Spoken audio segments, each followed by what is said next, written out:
Good evening, everyone. My name is Feng Siyao. Today I will bring my presentation of my proposal.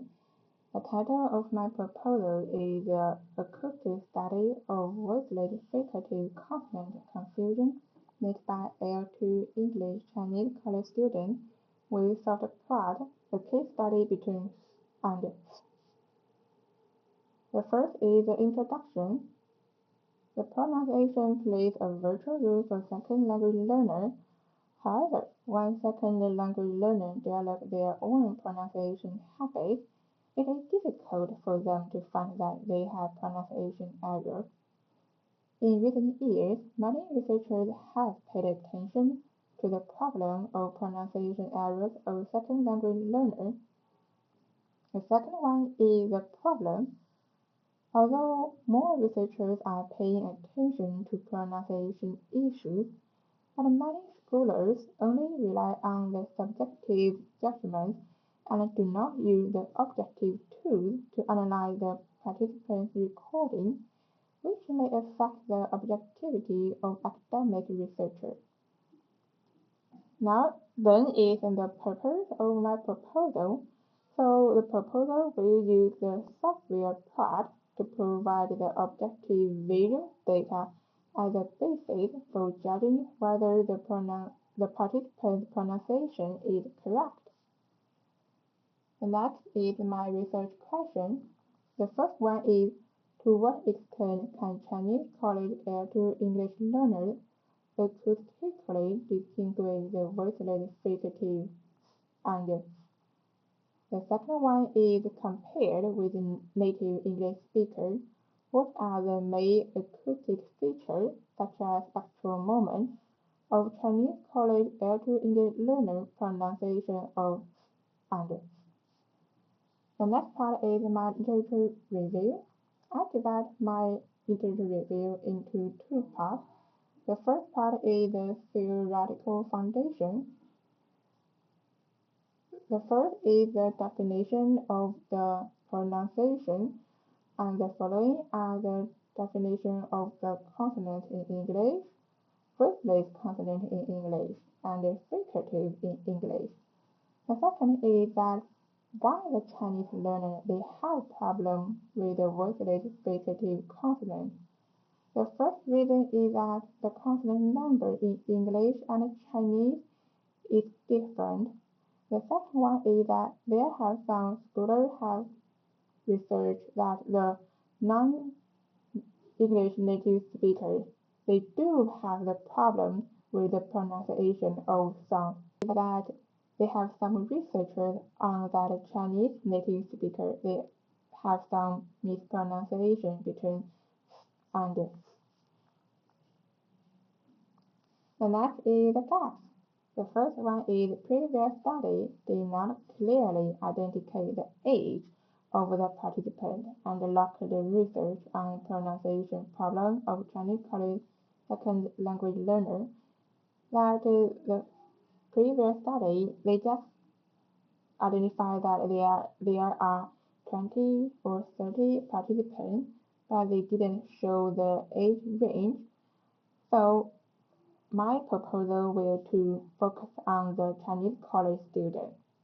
The second one is that the previous study have not conducted objective data analysis on the collected recording. That is, the previous study, they just make a form such as this participant pronoun into and the next participant pronoun the correct. But I want to know why they can draw this conclusion. I think they need to rely on some the objective data, so that's why I too will use the software plot in my proposal.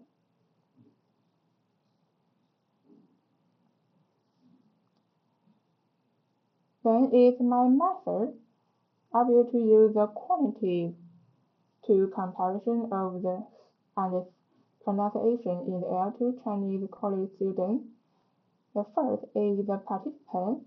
I will to use the 20 Chinese female college students aged between 18 to 22. learning English as a second language, and 5 female native English speakers aged between 18 to 22 as a baseline. The reason that I choose all the participants of the female is that I want to control for the effect of the physiological difference on speech because the male and female sound, pitch, and vocal tract length is different. The second is material. I will to prepare a word list containing minimal pair and control words where and other word initial and word end. For example, the think and think, miss and miss. And I will also add some words containing other phenomena such as and to prevent participants from focus too much on the topic in front of me.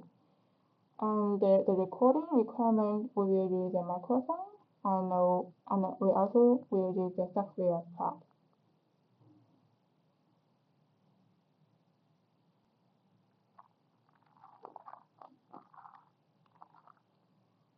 Then is the producer.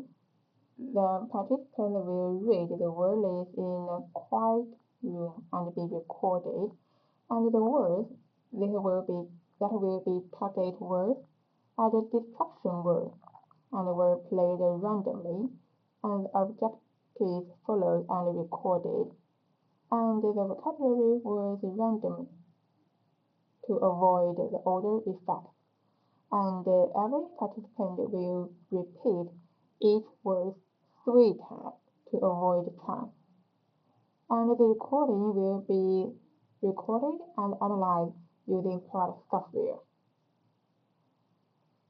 And for the acoustic measures, we will focus on the spectral moments because the spectral moment of and with the difference is huge, we can to identify them easily. The last one is the analysis. So first one, we will to analyze the native English speaker. We will to analyze their pronunciation of and to make a basic form. So then we will analyze the Chinese college students recording, so we can to compare their pronunciation that whether they mispronunciation and so we can compare their pronunciation spectral moment with the native recording spectral moment, so we can get whether they have pronunciation correct through the comparison. And then we also can compare their recording to get whether they have some acoustic feature difference between the native speaker and non-native speakers. Next is the significance and the limitation. The first is significance. The study has to observe whether the pronunciation of fricative by Chinese college students is incorrect. It also provides an objective analysis data for analyzing English recording of second language learners. And the second is the limitation. Due to the limited number of samples collected, the research data may not be generalizable to all Chinese college EFL students. The last one is my references. That's all. Thank you. Thank you for your listening.